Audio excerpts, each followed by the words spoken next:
রাজধানীতে একের পর এক শিক্ষার্থীদের সংঘর্ষে স্থবির হয়ে পড়েছে বেশ কয়েকটি কলেজের শিক্ষা কার্যক্রম। সেই সাথে রাস্তা অবরোধ করে আন্দোলন বিক্ষোভে বিভিন্ন সময়ে অচল হয়ে পড়ছে যোগাযোগ ব্যবস্থা। এই অবস্থা নিরসনে প্রশাসনের শতভাগ সহযোগিতা না পাওয়ার অভিযোগ বৈষম্য বিরোধী ছাত্র আন্দোলনের।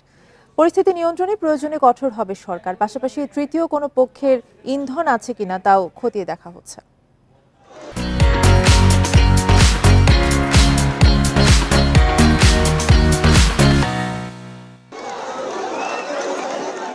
শিক্ষার্থীদের সংঘর্ষে ডক্টর মাহবুবুর রহমান মোল্লা কলেজ, শহীদ সোহরাওয়ার্দী ও কবি নজরুল সরকারি কলেজ পরিণত হয়েছে ধ্বংসস্তূপে। আহত অর্ধ শতাধিক। এর আগে সরকারি তিতুমির কলেজের শিক্ষার্থীরা বিশ্ববিদ্যালয়ের দাবিতে সড়ক অবরোধ করে। এ সময় শিক্ষার্থীরা ট্রেনে হামলা করলে বেশ কয়েকজন সাধারণ মানুষও আহত হন। এর আগে রাজধানীর সায়েন্স ল্যাব এলাকায় ঢাকা কলেজ ও সিটি কলেজের মধ্যে সংঘর্ষ হয়। শিক্ষা গবেষকরা বলছেন, শিক্ষার্থীরা নানা ধরনের সংঘর্ষে জড়ালেও শিক্ষা মন্ত্রণালয়ের তেমন তৎপরতা দেখা যাচ্ছে না। দুর্বল প্রশাসনের সুযোগ নিয়ে এসব ঘটনা ঘটছে। দায়টা দিব যারা এই শিক্ষা মন্ত্রণালয়ের দায়িত্বে আছেন, রাষ্ট্র পরিচালনার দায়িত্বে আছেন, এই দায়টা তাদেরকে নিতে হবে।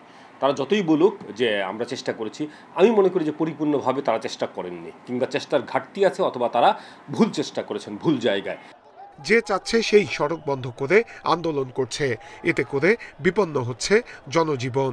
সাধারণ মানুষ বলছে এসব বিষয়ে সরকারকে কঠোর হতে হবে। বৈষম্য বিরোধী ছাত্র আন্দোলন বলছে, প্রশাসনের ভেতরে অনেকেই সরকারকে সহায়তা করছেন না।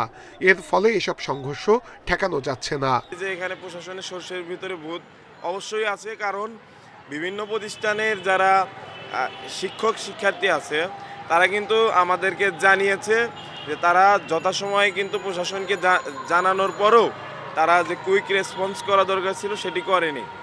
প্রধান উপদেষ্টার কার্যালয় বলছে, এসব বিষয়ে কঠোর হবে সরকার। সংঘর্ষের ঘটনায় তৃতীয় কোনো পক্ষের ইন্ধন আছে কিনা তা তদন্ত করে দেখা হবে। ভায়োলেন্সগুলো হয়েছে, আমরা সেগুলো ইনভেস্টিগেট করছি, কারা কারা ইনভলভ ছিল। আপনি দেখেছেন যে কয়েকজনকে খুব ব্রুটালি বিটিং করা হচ্ছে, এবং অনেকে দেখেছেন যে লুঙ্গি পরাও ছিল। তো আমরা দেখছি যে এরা আসলে স্টুডেন্ট কিনা এবং এই পিছনে কোনো ইন্ধন ছিল কিনা। প্রশাসনে গতি আনতে সব ধরনের উদ্যোগ নেওয়া হচ্ছে বলেও জানিয়েছে কর্তৃপক্ষ। নূরে আলম, ইন্ডিপেন্ডেন্ট নিউজ, ঢাকা।